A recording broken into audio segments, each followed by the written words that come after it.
Menang dengan meyakinkan. Itu adalah kalimat yang paling pantas disematkan ke Timnas Indonesia U23. Kenapa kayak gitu? Gua akan kupas tuntas semua di konten kali ini. Selain itu, gua akan bahas tentang Sintayong juga yang mencetak sejarah untuk pertama kalinya untuk Indonesia. Dan gua akan membahas Piala Asia Senior U23. Kira-kira grup neraka atau enggak kita masuknya. Terus peluang kita gimana? Apakah kita harus mempertahankan pemain lokal kita atau menambah pemain naturalisasinya? Gua akan kupas tuntas di konten kali ini. Tapi sebelumnya, buat kalian, pastikanlah nonton dari awal ini sampai selesai tanpa di-skip. Dan di-like supaya algoritmanya bagus dan video gue sama YouTube disebarkan ke lebih banyak orang. Dan yang pasti, yang selalu, insya Allah gue gak akan lupa, gue ingatkan kapanpun waktu kalian nonton gue, entah itu waktu zuhur, asar, maghrib, isya, subuh, pastikanlah kalian sholat dulu. Jangan nonton gue dulu, menunda baru kalian sholat. Karena apa? Karena gue gak mau menjadi bagian orang yang mengakibatkan kelalaian kalian untuk beribadah, yang mana itu sangat amat wajib. Jadi dahulukan sholat, setelah itu baru nonton gue. Biarin aja, pause aja gue lagi ngomong, lo sholat dulu, balik lagi, baru terusin nonton gue. Oke, gue akan membahas yang pertama. Ini gue belum pernah ya bikin konten tentang Timnas Indonesia sesemangat ini. Kali ini gue agak-agak sedikit, wah ini bergejolak gitu. Biasanya biasa aja gue bikin konten tentang Timnas ya. Tapi kali ini apa namanya, wah ini agak-agak seru gitu. Oke, gue akan mulai. Sintayong ini memang tanpa gelar, dia belum pernah mendapatkan piala apapun. Banyak yang kontra, banyak yang protes, banyak yang mengidam-idamkan piala. Karena kita memang udah lama nggak dapet piala, jadi kita harus memaklumi. Dan itu adalah apa namanya, pemikiran orang.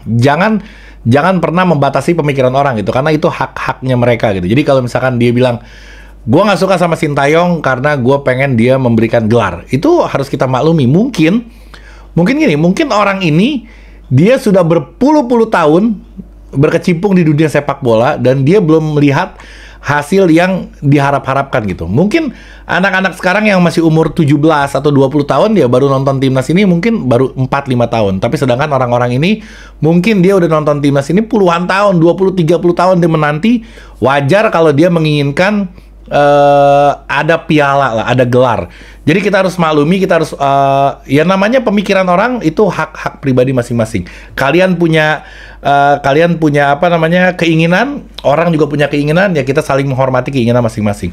Gua ditanya, kalau lo gimana bang? Lebih mentingin gelar atau lebih mentingin prestasi yang sekarang ada oleh Sintayong? Gue lebih condong awalnya gue juga pengen ngejar gelar, ngerti nggak lo? Kenapa? Karena gue juga orang yang lama juga. Gue udah puluhan tahun gue nunggu Timnas superior. Akhirnya mungkin ya, ini harapan yang selama ini gue dambakan kayaknya terwujud di U23 ini. Mudah-mudahan. Nah, gue dulu berharap kalau kita nih harus mendapatkan piala. Tapi setelah ngelihat hasil-hasil yang dicapai oleh Sintayong dengan lolosnya Piala Asia U23, U20 senior yang kemarin U20, dan gue nggak denger Coach Justin juga dia bilang 10 piala AFF itu nggak lebih baik daripada lolos ke Asia, lolos grup di Piala Asia. Jadi gini poinnya, mendingan lolos grup di Piala Asia daripada lu 10 kali juara AFF. Kenapa? Karena kalau lolos grup Piala Asia itu kemungkinan untuk ke Piala Dunia itu jadi terbuka dibanding lo hanya menang di Piala Asia. Gue sepakat banget dengan itu. Dan dengan pas gue ngedengerin itu, gila, gue tersadarkan memang nggak melulu harus piala gitu. Kadang pencapaian yang udah diraih sekarang juga ini pencapaian yang luar biasa dahsyat yang nggak pernah kita capai sebenarnya sebelumnya. Oke? Jadi kayak gini. Bagus kita lolos, Timnas Senior U23 lolos ke Piala Asia. Oke, senang luar biasa, girang, pantas pemain untuk merayakannya. Tapi harus ada yang dikhawatirkan. Apa yang dikhawatirkan? Pemain yang main itu rata-rata pemain yang sama. Yang main di senior, main di U23 juga gitu. Nah, ini repot kalau misalkan nanti masa iya kedua-duanya mesti main di dua kelompok usia. Bukan usia, maksud gue. Yang satu main di senior, yang satu main di U23. Rasanya kurang pantas kalau misalkan dua timnas ini diisi oleh pemain yang sama. Takutnya kekompakan yang dijaganya itu akan berantakan. Jadi Sintayong punya PR besar, dia harus meracik lagi untuk yang senior. Biarkanlah yang U23 di levelnya di U23, jangan dinaikin ke senior, dan cari pemain untuk yang senior ini mungkin menambah naturalisasi ya. Karena gue ini orang yang pro dengan naturalisasi. Bagi gue naturalisasi itu adalah hak setiap orang untuk bermain di negaranya. Orang yang dinaturalisasi itu juga orang Indonesia. Jadi jangan gue akan jelaskan tentang itu ntar di akhir video. Gue pernah menjelaskan ini, tapi ntar gue akan jelaskan lagi. Oke? Jadi yang tadi gue khawatirkan adalah pemain U23 dan senior ini adalah pemain yang sama. Kalau nggak salah sekitar ada 8 pemain yang pemain U23 ini main di senior. Gue nggak tahu ya waktunya bersamaan atau enggak. Anggaplah tidak bersamaan pun, rasanya masa iya sih kita segitu kekurangan pemainnya sampai kita mesti memainkan U23 di senior di U23 gitu. Harusnya proporsionalnya itu timnas senior ya senior memiliki pemain-pemain yang memang di usianya gitu. Kalau kurang dari Indonesia ya ambil dari naturalisasi, dari Belanda, dari mana aja. Banyak pemain kita, banyak nama-nama muncul.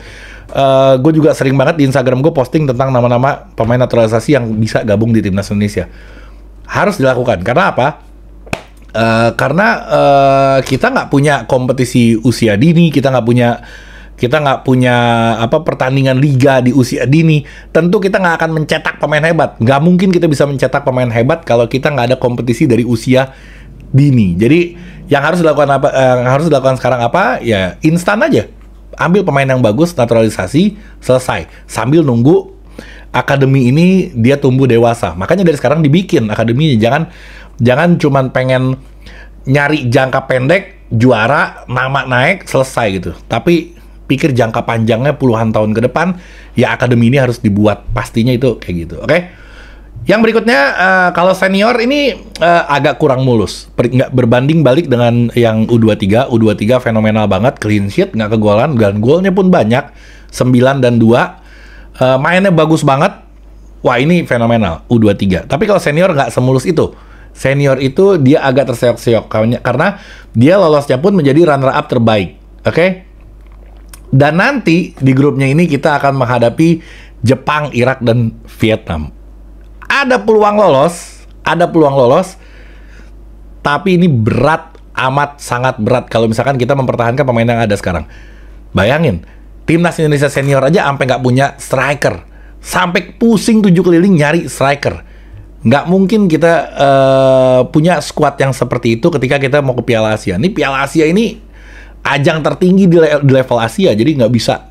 Sayang kalau kita main-main di sini.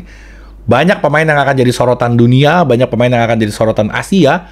Ini bisa abroad, banyak banget bisa main di luar negeri dengan lo tampil di Piala Asia ini, dan nama Indonesia pun sangat bisa terangkat. Jadi kalau kita udah masuk ke sana, jangan malu-maluin, jangan bikin malu. Kasih full power, kasih kekuatan penuh. Gue harapannya seperti itu. Oke. Tadi senior, sekarang U23. U23 sangat amat meyakinkan lolosnya. Lolos dengan mulus luar biasa. Kita kemarin walaupun menang 2-0, tapi sepanjang pertandingan itu Hernando Ari kayak nggak ngapa-ngapain gitu. Kita minim keserang dan kita sangat amat mendominasi jalannya pertandingan. Oke? Nah ini dia. Yang gue singgung tadi, di usia U23 pun, kalau masuk ke level Asia, rasanya ini agak sedikit berat. Bukan berat lawannya ya. Di squad kitanya ini, kedalaman squadnya agak kurang. Gua akan tampilkan di sini. Ini prediksi aja, gue ngambil dari OKZone. Jadi ada striker, ada ini 4-4-2 template-nya ya. Maksud gue tunjukin ini adalah gue pengen posisi mana yang sekiranya harus di up gitu, yang harus ditambah gitu kemampuannya. Contoh, kita udah ada Hernando Ari. Hernando Ari oke, untuk level Asia masih bisa. Cuman kalau ada yang bisa ngegantiin, karena Hernando Ari kan dia nggak tinggi-tinggi banget ya, tinggi badannya nggak proporsional untuk jadi kiper. Kalaupun Indonesia bisa menambah kiper yang hebat dari naturalisasi, masih bisa menjadi opsi. Oke? Sekarang gue mau ke bek kanan, Rio Fahmi. Walaupun kuat, walaupun kencang larinya, walaupun dia pemain yang sangat ngotot, tapi kalau ketemu pemain-pemain dari kayak Jepang itu kan lah sama aja. Kencang juga, ngotot juga, kuat juga.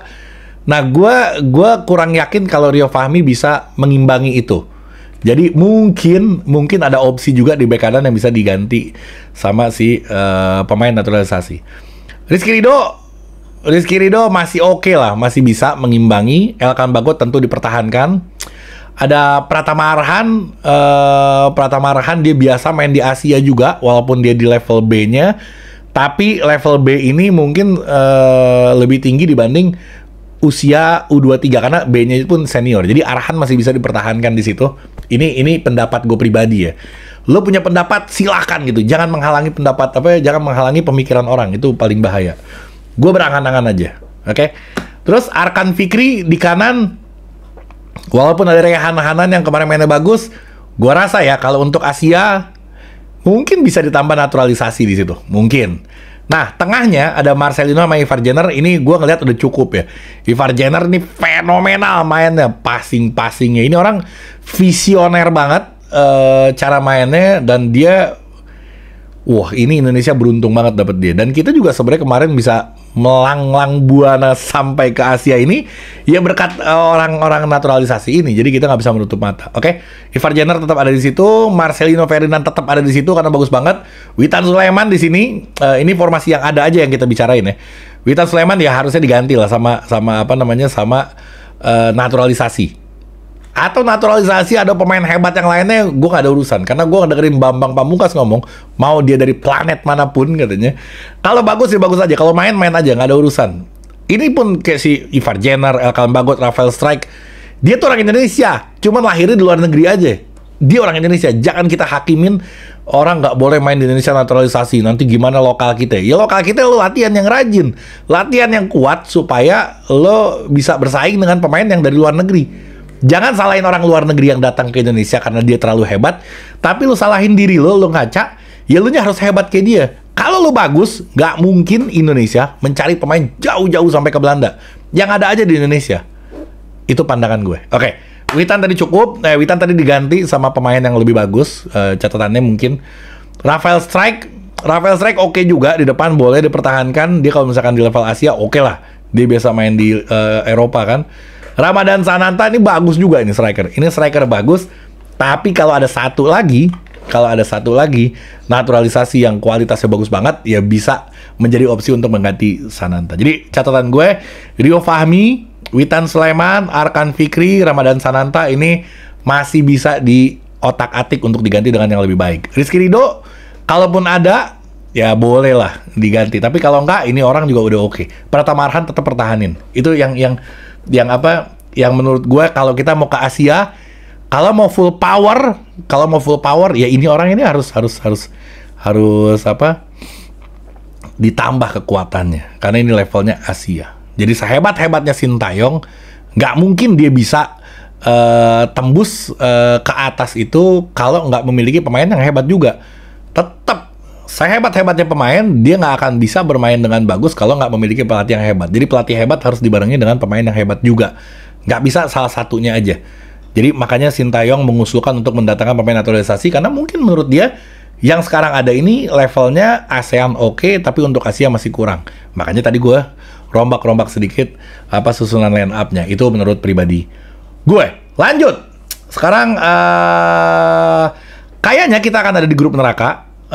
Kenapa? Karena kita berada di plot, kalau nggak salah kita di pot 4. Kita di pot 4. Jadi ini akan menjadi grup neraka. Gua akan bacakan potnya satu-satu. Yang pertama, itu ada Qatar sebagai tuan rumah.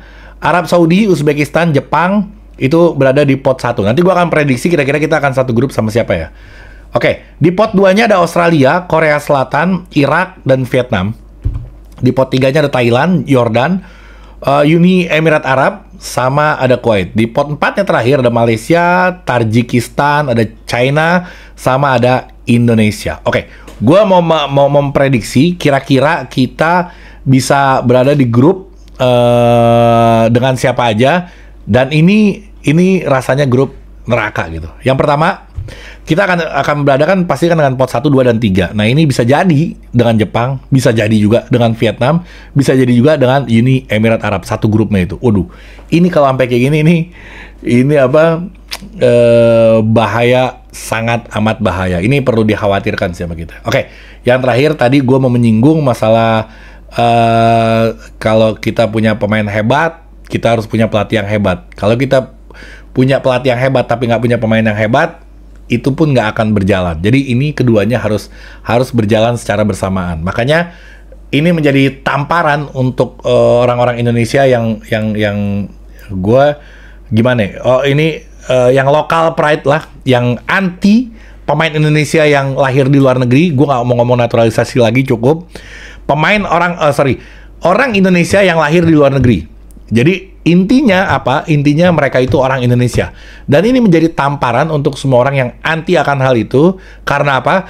Karena beberapa pemain yang udah bermain di timnas Indonesia yang kelahiran dari luar negeri itu membuktikan kualitasnya. Elkan Bagot membuktikan kualitasnya, Rafael Strike membuktikan kualitasnya, Ivar Jenner fenomenal, bahkan kemarin sempat man of the match. Dia membuktikan kualitasnya, dan dia pun bermain dengan hati, dan dia pun merasa bangga dengan negaranya. Dan memang ini negaranya dia, ini tanah airnya dia, walaupun dia lahir di luar negeri, tapi darah dia itu adalah darah Indonesia. Jangan kita menghakimi orang yang lahir di luar negeri itu menjadi orang yang bukan Indonesia. Hak kita dan hak dia adalah sama. Jadi jangan pernah hakimi mereka, support mereka, dan kalau perlu kita menambah lagi pemain-pemain Indonesia yang berlahir di luar negeri. Oke, sekian dari gue. Assalamualaikum warahmatullahi wabarakatuh.